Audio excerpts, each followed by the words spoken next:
Hi everyone, welcome to Road to Indy TV from Houston. I'm Garett Grist. And I'm JP Mantrola, and yes, we have him for the entire show today. Garett, we just finished Friday at Houston, hot, humid at the same time. We just finished P1 and P2. Changes on the grid, faces that we are normally used to see it in the front, now running in the back. What is your point of view? Well, like you said, it's crazy hot here right now. The weather is crazy, the humidity as well. But yeah, like you said, just there's some of the normal guys you see at the front, like Spencer, at the back today, but that can be due to a lot of things. The track, their cars could come to them tomorrow and we could fall off, right? The more the Indy cars out there, the more rubber that goes down. That helps some guys and hurts some guys. So we'll have to see when qualifying comes tomorrow morning where everyone's at. Well, I'm going to cheat in, look what I have here. I got the combined results from P1 and P2 today. And why don't we make a stop first though? We have two drivers from USF 2000 that decided to try out in Pro Mazda. Is that normally something that you look forward to do as when you are in the USF 2000? Well, that'd be cool, yes. Even USF last year I looked at maybe doing a race here and there, but just the way the schedule was, it didn't work out. But with USF not being here in Houston, Clark is from Texas and he didn't have a home race, so this way he gets a home race by moving up to Pro Mazda just for this weekend. Now it's a big jump when you're just coming out of the car and it's like, hey, you know, I'm gonna race in Houston and just get in the car and go. Is that or now? That's tough. I know Clark did some testing. I saw some pictures posted, but it's tough. It's tough just to jump in the car and try to compete, especially on a road course. All right, let's go back to our names here. I mean, to me, out of the list, my impression is Nicolas Costa jumping in P1. He goes and runs first. Yeah. P2, he runs and gets third. Yeah. And remember, a few weeks ago, we were all thinking about how good or bad are these cars. Yeah, exactly. What is your thought? Well, for sure, he jumped from the M1 car to the Pelfrey car and went straight to the top in his first weekend with them, I think, other than the Oval, which was brand new to him. But which you won, by the way. Yeah, that was a good weekend.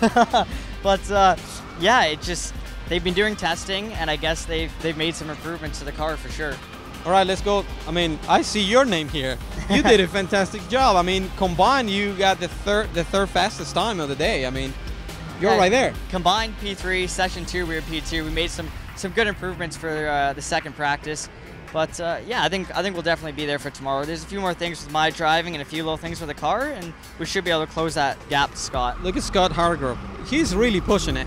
Yeah, he's really pushing it. He's doing a great job. You know, Scott and I are friends. I love Scott. He's a great guy. So it's good to see him up top like that. He started really quiet in the season, and now he's going all out.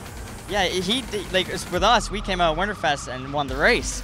And then we struggled a bit after that. We had a rough St. Pete with some crashes and stuff. But he was consistent at the beginning of the season, and now he's on that upward, and he's doing a great job. Let's go to the list, and another Spencer Pigot in 8th position with Juncos, also Julia Valario, Jose Gutierrez. All the Juncos cars not showing really a lot of speed this day. That could be, like I said earlier, maybe the track when the Indy cars are out there, and maybe the more rubber, the track could come to them. But you see all the cars clumped together there, right? So usually, you know, it's just not one driver at the top and the rest at the bottom. So to see them all clumped, that usually means it's the car.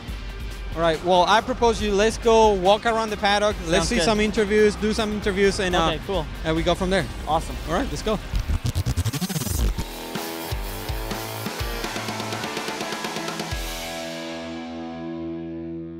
End of the first day of racing, and I'm here with the pole winner. Mister, tell me, how was it?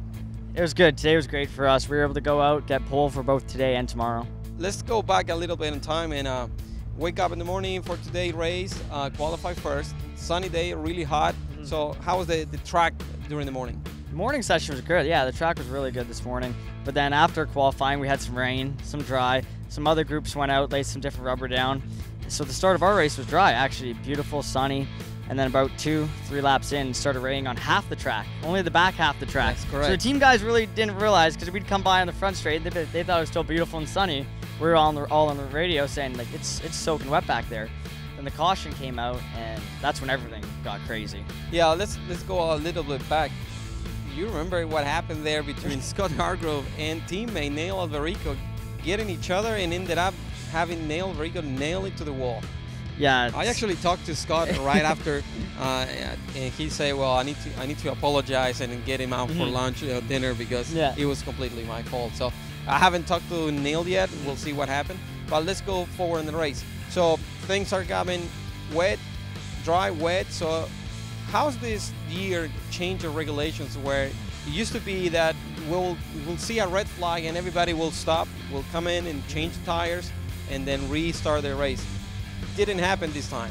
No, it's different now. This year it's either green flag pit stop or under caution. So it's all about whose team's quickest in the pits for getting the stop done. And today a lot of it was, you saw a lot of teams not being able to communicate or get drivers in. Now, you know, Juncos, they waited, you know, till it went green again, and then they finally pitted. Yeah, I talked that messed them up completely. To Ricardo, he was saying that the radio system, it was not working. They were trying to call the drivers in, and drivers are not apparently not listening to it. Well, our radios too weren't very good. So my teammate Shelby and I, we came in on our own and hoped the team was ready, because the communication wasn't very good today. I don't know if it was the weather and the IndyCar guys having all their booms up and everything, but communication wasn't good. All right, so somebody who actually did the right call was Pelfrey. Pelfrey got the cars right quick in, and they did a really good job changing those tires and got both cars in P1 and P2. Yeah, for sure. I came in a lap after them and ended up P3 from the caution, so I was happy with that, but they definitely came in at the right time. Their pit stops were very fast. So move forward in the race. Again, pouring, drying, pouring. We see Julie Valario in 5th place, doing an amazing job for Juncos. Then we see Scott Hargrove, that did have a penalty drive-through. Yeah. Came back last and started catching up. All of a sudden, he was like within the 4 first ones. Yeah. Well, the thing with that was everyone just had rain tires on, right? With dry setups. So you saw a lot of how everyone's dry setups were. Some guys, their cars were good in the wet, and other guys were just really struggling in the wet with the dry setup and the wet tires. I think the Scott Hargrove did an amazing job, because, I mean, you put it this way. Yeah, he did a great job for sure. You get penalized. You go inside the pit lane. Yeah. You got out of the pit lane last. Yeah. Then you get changing tires, and then he managed to go lap by lap, cutting out. They were smart for sure. They pitted early with Pelfrey and us, and that jumped them probably, you know, 10 or 11 guys right back up to the front 5. Another one who did a really good job, it was Nicolas Costa and Dalton. Dalton, I mean, sure, yeah. He was holding Scott. Yeah. And then Scott was holding his teammate too, and he even challenged Scott towards the end. Yep. Yeah, I was right behind him, and he went down inside Scott one time. I thought he was going to make it stick. Well, it was a great first day. Can't wait for tomorrow's race. Yeah, it's going to be good. A lot of drivers there saying, I hope it's a wet one again. I don't know, what is that? Is that because of the layout of the track, the surface? What is that people trying to... I don't know, just this weekend is kind of being an interesting weekend. You have some front guys at the back, some back guys at the front. So rain evens everything out kind of thing. But I wouldn't mind a wet race if, you know, we got to change setup and go to a wet setup before the race. But strapping the wet tires onto the dry setup makes things interesting. All right, well, it's time for us to go get dinner and get ready for tomorrow morning. So let's get out. Thank you very much.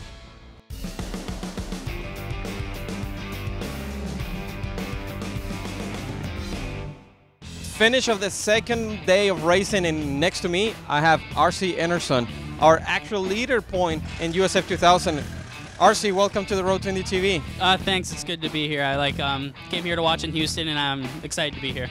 Well, let's go reviewing what happened today on the last day of racing here in Houston. Hot day today, a lot of people, a lot of crowd coming in to see IndyCar racing. What happened? No more rain. No more that unknown if it's going to be a wet or dry. It was most of it in the morning really, really sunny, but really, really hot. Yeah, I mean, Houston has a history of being really, really hot, and that they scheduled the race in June, so that's kind of a bad time to schedule. But yeah, today was really hot. It's really physical for the drivers, because it gets really physical when the tubs are reaching over 100 degrees. And I thought that Garett Grist, he did good in warm up this morning, and I thought he was going to run away with it. But Spencer, he took him in the first turn. Garrett had a contact with Scott, and I think that was just a racing incident. I mean, everybody's going for it all at the start because it's difficult to pass here. That's my take on the first lap there. Yeah, I mean, from the green light, I mean, you see this chicane that is really, really narrow, and you have 3-4 cars in a line together. You know something's going to happen there. Yeah, I mean, the chicane this year is a lot tighter than last year, and it's very difficult to get the cars through. The curbs are big. The drivers just really have to try and take advantage.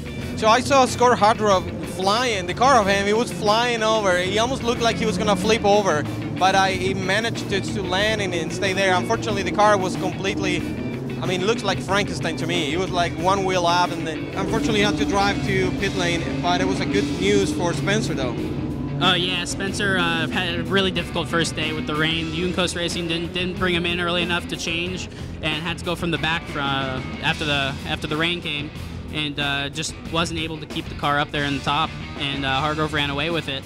And but today, yeah, definitely good for Spencer, winning the race and having the points leader that took over yesterday be taken out, or yeah, I mean, have an incident and not be able to continue. That championship is getting one-on-one. I mean, Scott, Hargrove, and Spencer are back-to-back. But I'm really happy for Neil Alberico. We saw yesterday, massive crash. And today, he was fighting for the first place and ended up having the second place. Hargrove was trying to cut in behind him and was just tagged the back of him and was able to spin him into the wall. So that's bad news for him. I talked to him yesterday, and he was pretty down. I imagine when you have a crash as a driver, no matter what you do, you still feel down, right? Yeah, no matter what it was your fault or not, it's really disappointing. There's nothing you can change about that. It's just not in your control. Well, but today, good news for him. Got a second place, and in a third position, we see Shelby Blackstock coming. He was pretty strong during the race. Lap after lap, he was at some point caught in a lot of distance to Neil. Yeah, they were all very quick. Spencer showed some speed late, and Alberico couldn't hold it up.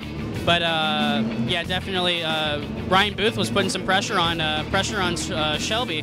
But last 4 laps, I believe, Ryan Booth's rear wing fell off. Yeah, the bolts came out. The thing was really pitched backwards, so he ended up falling back about 200 yards for the last couple laps. He was pushing really hard, and he's been pushing all weekend really hard. It's a surprising stepping up because normally we don't see him in the front, but it looks like this layout, this track, hey, he fitted for his driving, and he's up in the first 4 positions. Yeah, he's been showing some strong progress this season. He didn't do so well at St. Pete, and then as the season went on, he's been doing better finishes and better finishes. Well, if you can hear the cars right there, we are almost ready to the IndyCar race. What else we have? I mean, Julio Valario didn't pursue a really good race. Second race, first race he got 5th place, or 4th place I think. Yeah, 4th place. She didn't have the pace this time, but I think she's progressing and learning as a rookie. Yeah, she showed some great pace in the rain. Then as the track dried, had a really good pit stop, put her up in the front, and she was able to hold it. She made a really good pass for 4th on a couple laps to go. So. Well, that's it for Houston race. I want to say thank you to you, RC, for stopping by and helping us in the Mazda Road to Indy, and I see you in Toronto, Canada, right? Yeah, it's good to be here, and I can't wait for Toronto. We'll see what happens there. The points chase is getting close, so yeah, we'll see what happens. You got to go fast. Well, stay tuned and keep following us at www.roadtoindy.tv.